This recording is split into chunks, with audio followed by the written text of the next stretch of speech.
हेमंता बिस्वा शर्मा ने कहा है कि वे कांग्रेस अध्यक्ष मल्लिकार्जुन खड़गे से मुलाकात करेंगे और ये पूछेंगे कि सांसद गौरव गोगोई को टिकट क्यों दिया, जिन्होंने कथित तौर पर पाकिस्तान का दौरा किया था। बता दें, हेमंता बिस्वा शर्मा पर पलटवार करते हुए लोकसभा में गोगोई ने उन्हें इस मुद्दे पर राज्य की बीजेपी सरकार द्वारा गठित विशेष जांच दल के निष्कर्षों को सार्वजनिक करने की चुनौती दी थी। কোনো ফটো টটোৰ কথা কৈ লাভ নাই, নিজেই ফটো লগুৱাই দিয়ে, নিজেই ফটোশ্বপ কৰে, সেইবিলাক ধেমালি কৰিতো লাভ নাই। আমিতো ইয়াত লৰা ধেমালি কৰা নাই।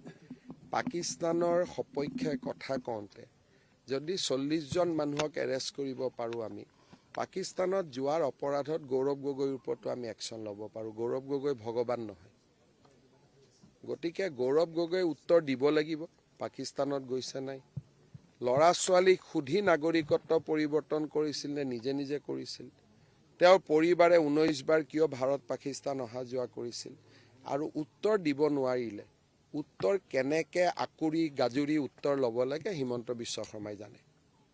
গতিকে গৌৰৱ গগৈ মোৰ কাৰণে ভগৱান নহয়। যোন অপৰাধী অপৰাধী, পাকিস্তানত যোৱাটো মোৰ দৃষ্টিত অপৰাধী।